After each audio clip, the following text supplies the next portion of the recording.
Hello everybody, welcome back to From Rhythm to Algorithm Part 38, Direction and Dimension. We figured doing a lot of fundamental science, probably should keep talking about this stuff. But we're trying to back up from the last episode. We talked about 7, we talked about chirality. I was kind of stuck on completeness and chirality.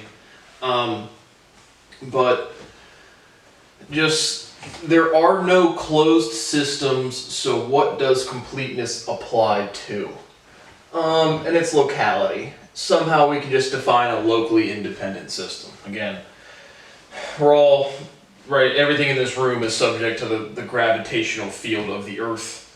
My marker can move, I don't move, I can move, my marker's not going to move. The mass of the Earth is so much larger that it allows for locally independent systems. So a locally independent system is complete. All right, we've talked about Kierkegaard's complete set of axioms. Set of axioms is where it gets a way bigger logical question.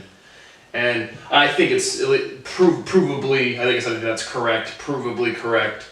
But there's still more logical implication, again, of how much rank can you put on a given set, how much rank can you put on a range, meaning iteration, meaning doing multiplicity, doing something a lot of times. So the empirical, right, what does completeness apply to? Well, it certainly applies to fractions. Once I take this video clip out of my camera and go put it on my computer, it's going to say 100% complete. Any number n divided by itself is 100%. Physically, because, right, you can't, we've used the reference, people will say, I gave it 110%. Physically, that's literally impossible. So what kind of bound can we put on percentages? Again, based on physical motivations. But locally independent system is what completeness applies to. And then just reviewing some of the empirical presence of 7. Like I said, I wasn't sure what this was, if this was to number, was the verbs I used, or the sequence of words. But the blastocyst divides 7 times. There are 7 musical keys. So blastocyst, that's division. Musical keys, that's sequence. Right? There's the different keys comes from the iteration of the notes. There's 7 colors, 3 primary, iterated to 7. Use of vocab words. This is the most poignant empirical fact. It takes somebody about 7 times using a new word to learn it. Direct proof of empirical iteration. Physically, right? Life evolved, we have to learn about stuff. Other people came before us, figured stuff out, passed on those words to us, and now we have to learn them. And so it takes the universe, an individual, about 7 uses to learn something. So I'm thinking 7 is to iteration. And somehow iteration and division are related because of physical incompleteness, because of locality, something. But I also had, in a previous episode, I had 0 and 8 as a physical representation with a -1/2. And we've talked about chirality. Chirality right now, I think as defined, is non-superimposability with a flip or a rotation. So my first question is, why flip or rotation? Is there, why not translational movement, or why not, is there some sort of, is that a complete set, is that does that have a given rank, given priority? But simply, if you take any oval, or any oval, right, a rubber band, and I rotate it, I get the symbol 8. So that's really all I meant there. But again, why flip and rotation? There should be a foundational geometric region as a consequence of physical inflation as to why chirality exists. And now we can just say, that's what I want to clear up from the previous episodes. I just want to start over. I'm going to say the most, not profound, but the most correct thing you can say about theoretical physics that has ever been done in human history. Reflection is shiny. That's the proof. We've been saying we're going to develop a physical proof, linguistically. Reflection is shiny. Look around the room. What's shiny? That's reflection. And what a what a mathematical proof at the higher levels does is it integrates a new concept correctly, and it applies to everything else, but it provides new insights to the learner, right? It teaches somebody something. So now what I have to do is, again, build words or demonstrate why this is true and what it does new. But just sunlight and heat, right? We also, in the last episode, we talked about, can we build a physical, complete physical model without saying the word light? And because one syllable, I think so. Or again, some reduction because of one syllable. But I said, remember this, it has to be correct. Like, you can't kind of be wrong. So how about sunlight and heat? If I want to go out into the sunlight, I get warmer. How is that not light? Well, it's momentum, right? the sun's vibrating really fast. There's a bunch of particles in between here in the sun, or at least in our atmosphere, not altogether, but that momentum is what is heating me up, not light.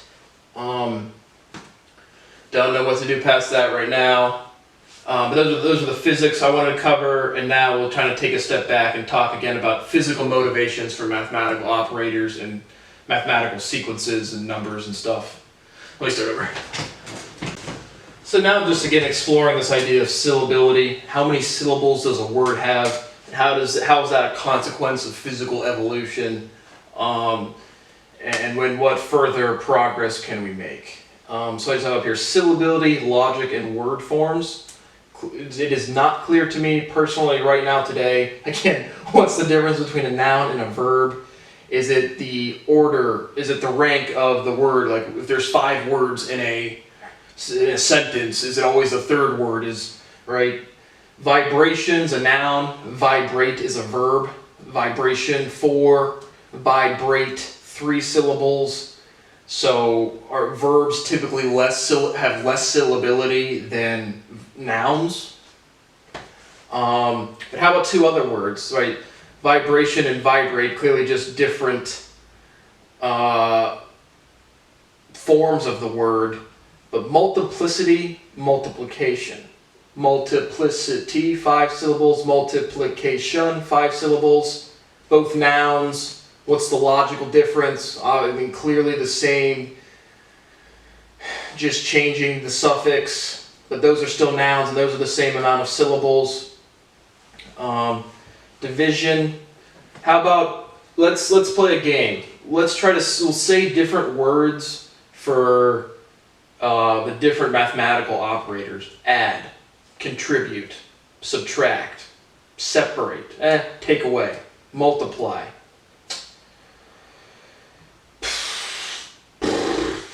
Don't know. Divide, separate, exponentiate, inflate.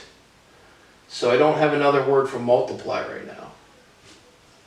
I don't know. And I also wanted to talk about the first, considering I'm intuitively doing syllability literally all day. It's torture, but what's the foundational rule? What's the law, the axiom?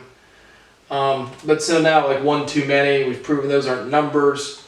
So the first 5 prime numbers are 3, 5, 7, 11, and 13. And just right now, as is with the base 10 number system, 11 and 13 are just iterations of 1 and 1, 3. So iteration as a general mathematical concept should be way more applicable than any given number field, any problem in any given number field. And it's, again, I'm trying to figure out exactly what the iteration function is.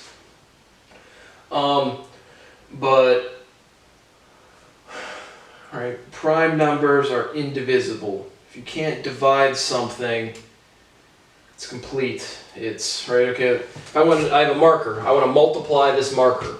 I'm going to add another marker. I have 2 markers. I want to divide this marker. Because then I can take pieces off of it. What is the difference between addition and multiplication?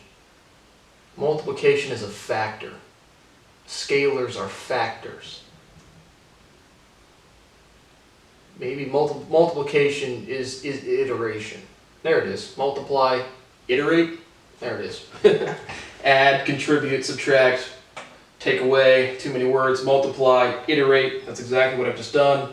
Divide, separate, exponentiate. Inflate. There it is. What is inflation and iteration? Geometrically. Really at the tail end, just thinking out loud, trying to, I sort through this stuff all the time. But like I said, I don't know what's the overarching rule of syllability, or what's the axiomatic result. Those are the things I wanted to cover here. Again, reflection is shiny, momentum, 3 syllables, vibration, 3 syllables, reverberation, 5 syllables, resonance, 3 syllables. And what's the difference between resonance and reverberation? I don't know, but reflection is shiny. That is, momentum is what heats you up, not light.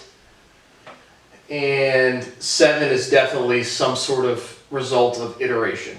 And we should have base 2 number system or base 3 physics.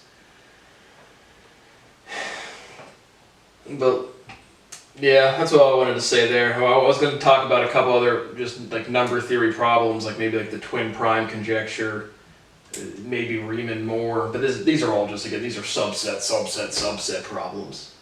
So thanks for watching. From Rhythm to Algorithm, Part 38, Direction and Dimension. And homework assignment. Does the letter O, can you form an 8 by rotating the letter O, that is an object with 0 eccentricity? Genuinely don't know. Should take like 5 minutes.